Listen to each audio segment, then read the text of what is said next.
தமிழர்களுக்கு வணக்கம். டிசிபி என்பது தமிழ் சிந்தனையாளர் பேரவையா, தமிழ் காப்பி பேஸ்ட்டா அப்படின்ற தலைப்பை ஏன் வச்சேன் அப்படின்றது காணொளி முடியும்போது புரிஞ்சுப்பீங்க. பலருக்கும் தமிழ் சிந்தனையாளர் பேரவை பாண்டியன், அதாவது 5ஆம் தமிழ்ச்சங்கம் நிறுவனர் பாண்டியன் எப்படி ஒரு சின்ன ஒரு குறிப்பை வச்சு இவ்வளோ பெரிய வரலாறை கட்டுடைக்கிறாரு அப்படின்ற ஒரு ஆச்சரியம் பலருக்கும் இருந்திருக்கும். ஏதாவது ஒரு காலகட்டத்தில் இருந்திருக்கும். எனக்கும் அந்த ஆச்சரியம் இருந்துச்சு. சரிங்களா? உண்மையை சொல்லணும்னா, அவர் பாரிசாலனுக்கு போட்ட காணொளியில இருந்து தான் எனக்கு அவர் மேலே பிடிக்காம போச்சு. அவர் பொறாமைப்படுறாருன்னு தோணுச்சு. அவருக்கு வன்மம் இருந்துன்னு தோணுச்சு. அவர் ஏதோ பொய் சொல்கிறாரு அப்படின்றது எனக்கு தோணுச்சு. அப்படி ஒரு ஒரு விடயத்தை நான் இந்த காணொளியில் நான் காட்டிடுறேன். சரிங்களா? செமையாக இருக்கும். அதாவது இயேசுவோட உண்மையான தாய் தந்தை கிளியோபட்ராவும் ஜூலியஸ் சீசரனும் அப்படின்னு பாண்டியன் சொன்னார். நானும் எப்படி கட்டொடைச்சிருக்காரு பாருங்க, எப்படி சொல்லியிருக்காரு பாருங்க, நானும் யோசித்தேன்.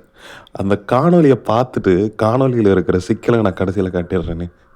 டே பில்டப்பை குறடா சீக்கிரம் காட்டுன்றீங்களா? நீங்கள் காணொலியை முதல்ல பார்த்துருங்க. முதல்ல கிறிஸ்துவின் உண்மையான வரலாறு அப்படின்ற காணொலியில் வரதை நம்ம பார்த்துருவோம். இல்லை அதுக்கு முன்னாடி செயின்ட் பீட்டர் என்பது விஷ்ணு தான் அப்படின்னு அந்த காணொலியிலே பாண்டியன் ஐயா நமக்கு ட்ரெய்லர் கொடுத்துருக்காரு. ஜீசஸோட தந்தை யார் அப்படின்னு ஒரு ட்ரெய்லர் கொடுத்துருக்காரு. அந்த ட்ரெய்லரை பார்த்துட்டு அப்புறம் கிறிஸ்துவின் உண்மையான வரலாறு பெற்றோர் யாருன்ற காணொலியில் இருக்கிற காட்சி பார்த்துருவோம். இது எப்போன்னு பார்த்துக்கோங்க. 2022 ஜனவரி 21 அன்னைக்கு செயின்ட் பீட்டர் அந்த காணொலியில் என்ன போட்டிருக்காருன்னு பார்ப்போம். இந்த விடயத்தை முடிக்கும் முன்பாக ஜீசஸின் உண்மை அடையாளத்தை யூதனே எப்படி என்கோடிங் செய்துள்ளான் என்று சொல்லி முடிக்கிறேன்.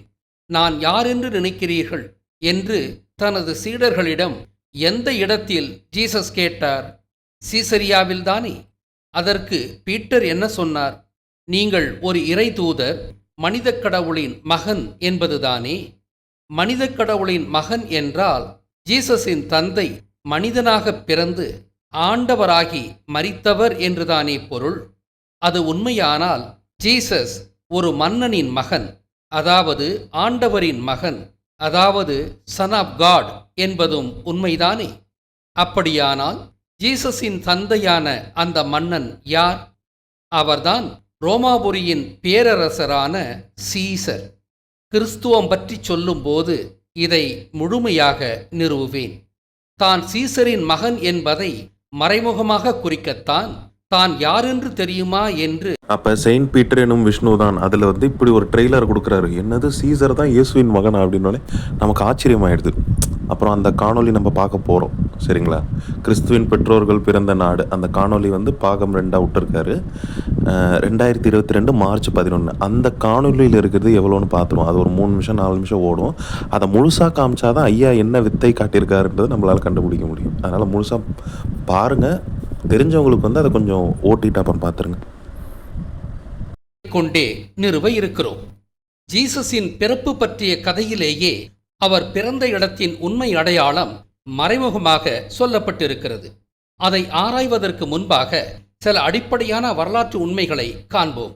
ரோம குடியரசின் சர்வாதிகாரியான ஜூலியஸ் சீசர் எகிப்து ராணியான கிளியோபாட்ரா 7 பிலோபேட்டர் என்பவரை தனது துணைவியாக ஏற்றார்.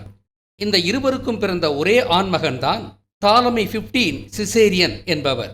சீசரின் மகன், அதாவது சீசரின் பயாலாஜிக்கல் சன் இவர் ஒருவர் மட்டும்தான். சீசருக்கு ஒரு தத்துப்பிள்ளையும் உண்டு. ஜீசஸை விட பல ஆண்டுகள் மூத்தவரான அவர் சீசர் அக்டேவியன் என்ற இயற்பெயராலும் சீசர் அகஸ்டஸ் என்ற பட்டப்பெயராலும் அழைக்கப்படுகிறார். சீசர் படுகொலை செய்யப்பட்ட பிறகு ரோம குடியரசு 3 பகுதிகளாக பிரிக்கப்பட்டு அவற்றை செகண்ட் ட்ரையம்வரேட் உருவாக்கிய Caesar Octavian, Mark Antony, Marcus Lepidus ஆகிய 3 நிர்வகிக்கின்றனர். கிழக்கு பகுதியை நிர்வகித்த மார்க் ஆண்டனி பிறகு கிளியோபாட்ரா 7 பிலோபெட்டரை மறுமணம் செய்து கொண்டார். இந்த இணையர் Alexander Helios, Cleopatra Selene II, Ptolemy Philadelphus என்ற 3 பிள்ளைகளை பெற்றார்கள். ஒரு கட்டத்தில் மேற்கு ரோம குடியரசை நிர்வகித்த சீசர் அகஸ்டஸுக்கும் கிழக்கு ரோம குடியரசை நிர்வகித்த மார்க் ஆண்டனிக்கும் பகை முற்றி போர் மூழ்கிறது. பேட்டில் ஆஃப் ஆக்டியம் என்று அழைக்கப்படும் அந்த போரில் மார்க் ஆண்டனி தோற்கிறார். பிறகு எகிப்தின் அலெக்சாண்ட்ரியாவும் வீழ்ந்ததைத் தொடர்ந்து மார்க் ஆண்டனி தற்கொலை செய்து கொள்கிறார். பிறகு அவரது மனைவியான கிளியோபாட்ரா 7 பிலோபேட்டரும் கருணாகத்தை கடிக்கவிட்டு தற்கொலை செய்து கொள்கிறார். இது நடந்த வரலாறு. இது நடந்த காலம் ஜீசஸ் வாழ்ந்த காலத்தோடு ஒரு சிறிய வேறுபாட்டோடு பொருந்துகிறது.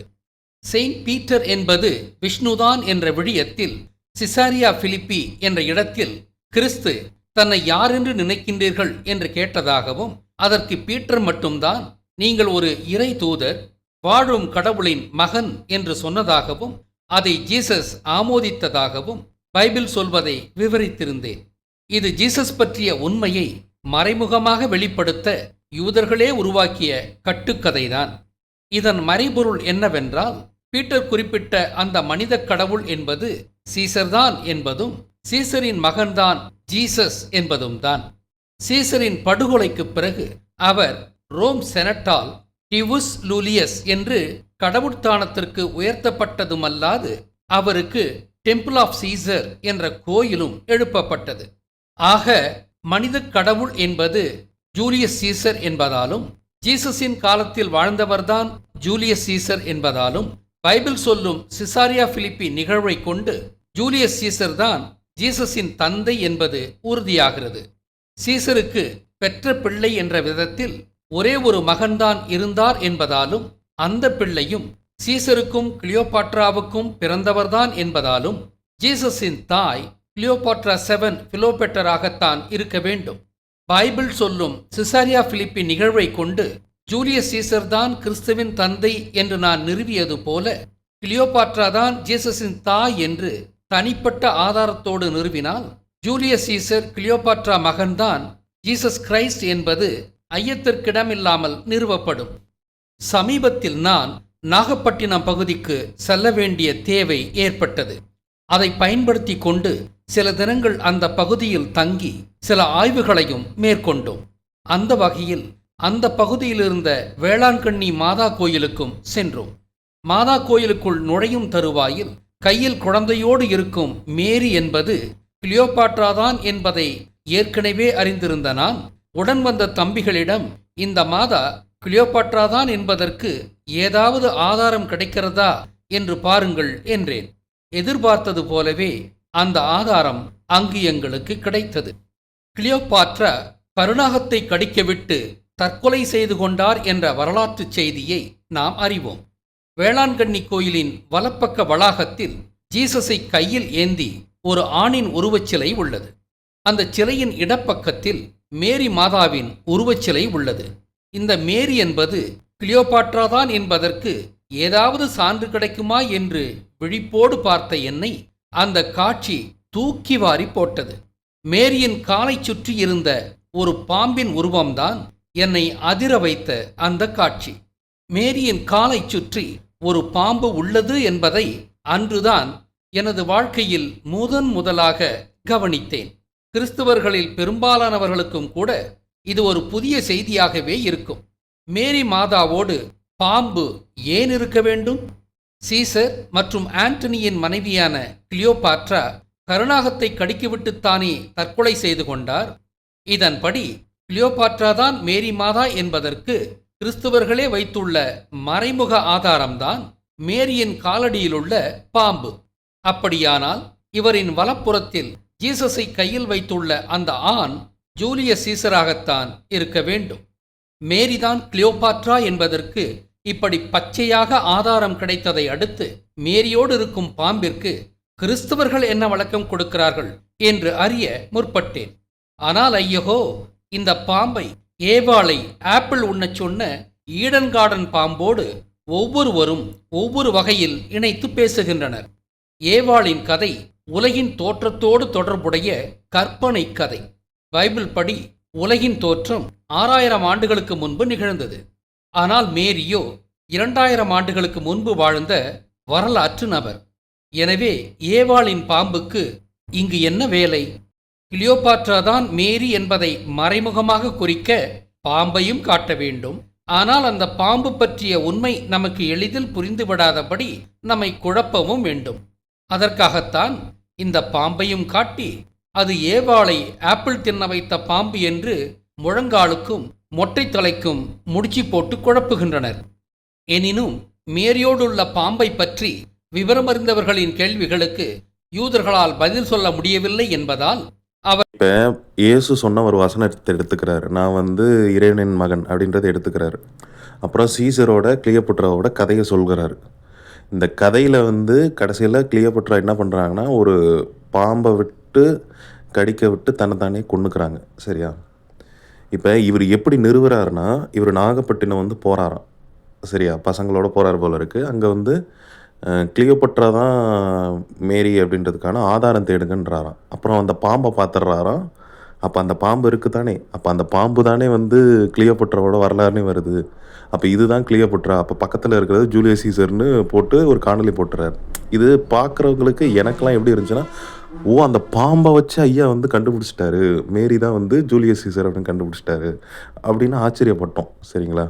நான் ஆச்சரியப்பட்டேன். இதுக்கு முன்னாடி அவரோட காணொளிகள் பார்த்தம்போது எப்படி இந்த பாம்பை வச்சு அதை கண்டுபிடிச்சாருன்னு நமக்கு தெரியலை. எப்படி சீசரோட மகன் தான் இயேசுன்னு சொன்னார் நமக்கு தெரியல. எப்படி கண்டுபிடிச்சாரு, எப்படி இப்படி ஒரு சிந்தனை வந்துச்சுன்னே நமக்கு தெரில. கீழே சில கமெண்ட்லாம் இருக்குது, நீங்கள் வந்து இறைநிலையை அடைஞ்சிட்டிங்க, நீங்கள் வந்து அந்த 7வது சக்கரத்தை தொட்டுட்டீங்க, அந்த மாதிரிலாம் போட்டிருக்காங்க. சரிங்களா? ஆனால் உண்மை என்னன்றதை நான் ஒரே ஒரு இதில் நான் காட்டுறேனே.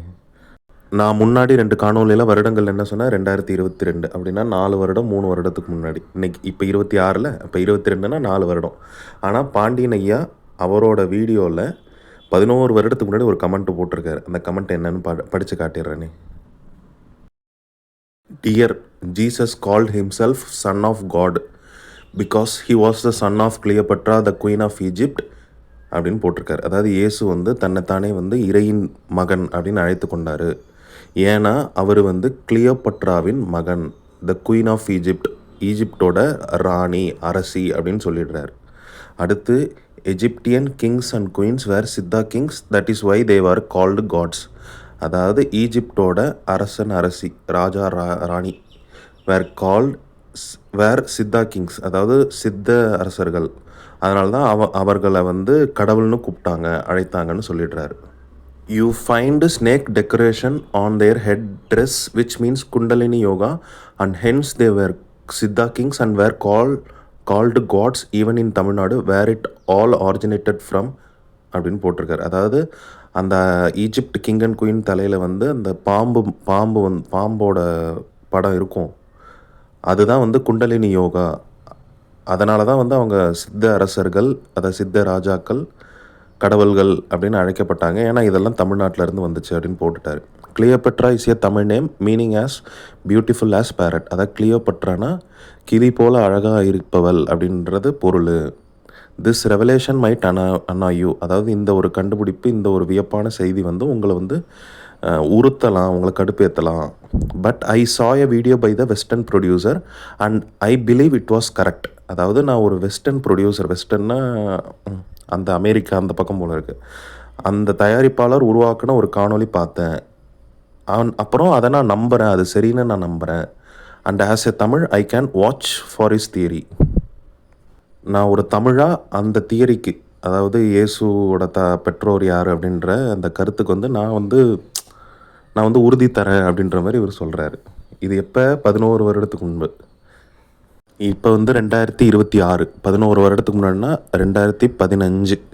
சரிங்களா? 2015லே இயேசுவோட பெற்றோர் யாராக இருக்கும்னு ஒரு காணொலி வழியாக இவர் கற்றுக்கொண்டார். அதுக்கப்புறம் இவர் இதை காணொலி வழியாக போட்டதா எனக்கு நினைவில்லை. அதாவது இயேசுவோட பெற்றோர் இப்படி தான் இருக்கும். நான் வந்து ஒரு வெஸ்டர்ன் காணொலி நான் பார்த்தேன், ஒரு வீடியோ பார்த்தேன், அதில் இப்படி இருந்துச்சுன்னு இது வரைக்கும் பாண்டியன் அவர்கள் எந்த காணொலியிலும் சொல்லி நான் கேட்டது இல்லை. சரிங்களா? வேறு யாராவது கேட்டிருந்தால் நீங்கள் அதை எடுத்து கொடுங்க. ஏன்னா யாருமே இதை கேட்கலன்னா இவர் வந்து அங்கேருந்து திருடி சொந்த கண்டுபிடிப்பு மாதிரி கொடுக்குறாருன்றது என் பார்வையாக இருக்குது. சரிங்களா? இல்லை இதுக்கு முன்னாடி பாண்டியன் வந்து இந்த மாதிரி ஒரு காணொலியில் சொல்லியிருக்காரு அப்படின்னா, ஓ அப்போ நான் தான் கவனிக்காமல் விட்டுட்டேன், இவர் வந்து எங்கே கண்டுபிடிச்சாரு, எந்த வருடத்தில் கண்டுபிடிச்சாருன்னு வெளியிட்டுட்டாரு, நான் தான் வந்து தப்பாக புரிஞ்சுக்கிட்டேன் அப்படின்ற இடத்துக்கு வரும். அதனால் யாராவது கேட்டிருந்தீங்கன்னா நீங்கள் கொடுங்க. சரிங்களா? இதில் என்ன நான் சொல்ல வரேன்னா, இவருக்கு வந்து முன்னாடியே தெரிஞ்சு போச்சு. இப்போ இவர் வந்து அந்த கதைகள் சொல்லிவிட்டு நாகப்பட்டினம் போகிறாராம். நாகப்பட்டினத்தில் அங்கே இருக்கிற அந்த சர்ச்சில் வந்து மேரி மாதா வந்து கிளியோபட்ரான்றதுக்கு ஏதாவது ஒரு ஆதாரம் இருக்கான்னு தேடுங்கன்னு பசங்கிட்ட சொல்லிடுறாரு. எப்படி ஐயா இந்த மேரி மாதா தான் கிளியோபட்ரான்றது யோசிச்சிங்க அப்படின்ற சிந்தனை இருக்குல்ல, அத அந்த பசங்க கேட்டுருக்கணும். உங்களுக்கு எப்படி வந்துச்சு அப்படின்னு கேட்டிருந்துருக்கணும். சரியா? அப்போ அந்த மேரி மாதா கீழ இருக்கிற ஒரு பாம்ப பார்த்தாராம். இந்த பாம்பு வந்து அந்த வரலாற்று கதையோட தொடர்பாகுதாம். அந்த வரலாற்று அந்த வரலாற்று கதையில இருக்கிற பாம்பு வந்து கிளியோபட்ரா வந்து தனக்கு தானே விட்டு கடிக்க விடுறாங்க. அதனால பக்கத்துல வந்து இருக்கிற சிலை வந்து ஜூலியஸ் சீசர் சிலை அப்படின்றாரு. இல்ல எனக்கு புரியல. அப்ப அந்த பாம்ப வச்சு கனெக்ட் பண்றீங்கன்னா, உங் இப்ப நீங்க நீங்க என்ன ஏமாத்துறீங்கன்னா, இந்த தமிழ் சமூகத்த எப்படி ஏமாத்துறீங்க? தமிழ் இனத்தை எப்படி ஏமாத்துறீங்கன்னா, நான் வெறும் ஒரு சொல்லை வைத்து நான் வரலாறை கணித்தேன் அப்படின்னு நீங்க ஏமாத்துறீங்க. ஆனா, உங்களுக்கு 11 வருடத்துக்கு முன்னாடி இயேசு யாருன்றது வந்து உங்களுக்கு ஒரு பார்வை கிடைச்சிருச்சு. அதுக்கப்புறம் நீங்க சொல்லாய்வு, இல்ல நான் இப்படி வந்து டிகோடிங் பண்ணேன். இப்படி ஒரு குறிப்ப வச்சு நான் கண்டுபிடிச்சேன் அப்படின்னு நீங்க மக்களுக்கு குடுக்குறீங்க. இது என்ன தெரியுமா சிக்கல் வருது? நான் வந்து ஒரு கேள்வி போன வாட்டியே கேட்டேன். பாரிசாலனுக்கு வந்து நான் தான் குரு அப்படின்னு இவர் சொல்லிக்கிறாரு. பாரிசாலன் மாரி ஒரு வாரத்துக்கு 5, 6 காணொளி 1 மணி நேரம், 1 மணி நேரம் பேசுற ஒரு ஆள பாண்டியன் உருவாக்கியிருக்காருன்னு காட்டுங்கன்னு நம்ம கேட்குறோம். யாரையுமே அவரால காட்ட முடியல.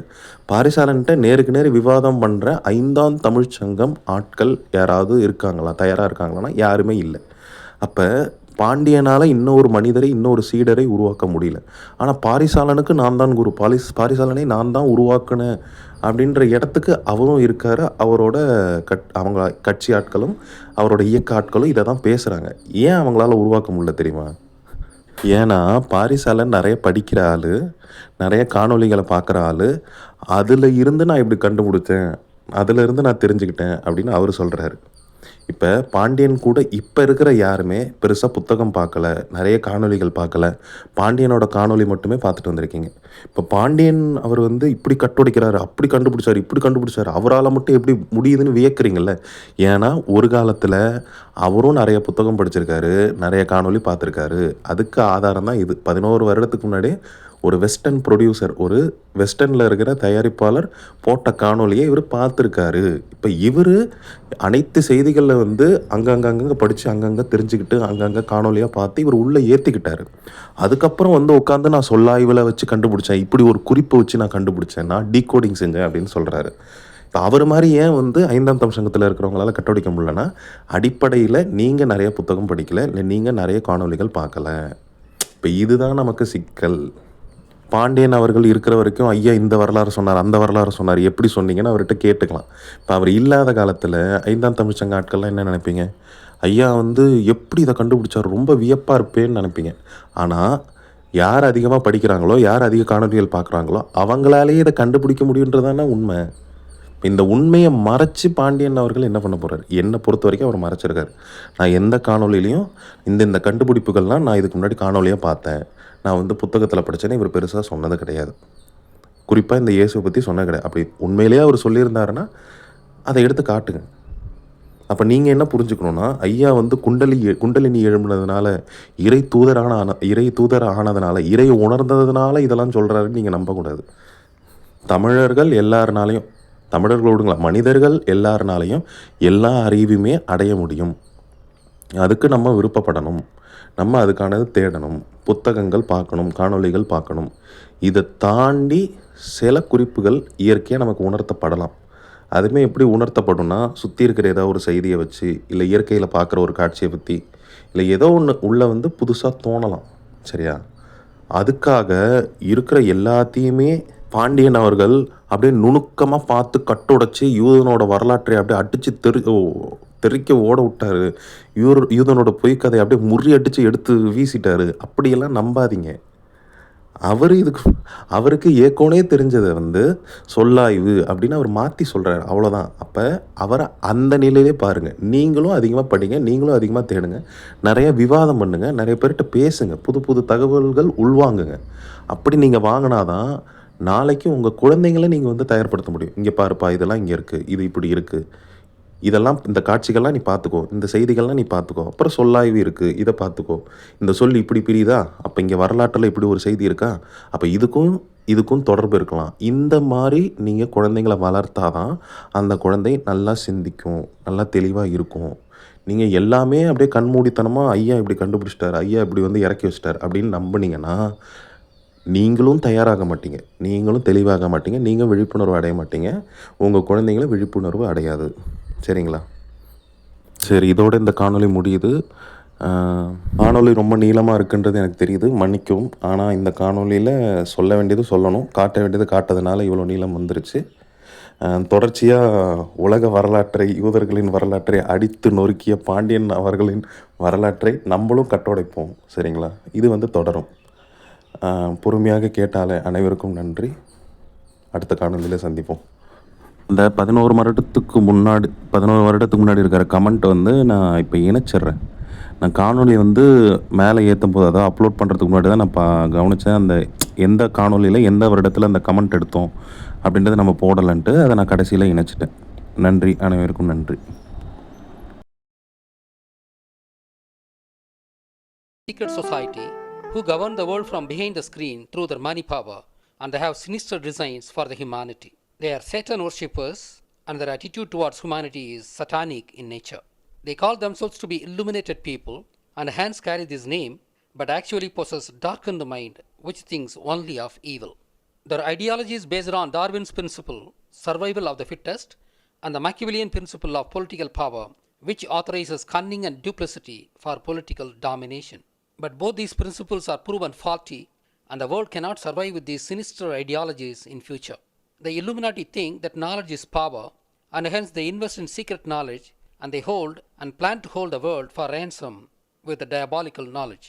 Their idea of the future world is that they are the masters of the world who can live a life of free will with all the fortunes, while the rest of the world is of the subservient slaves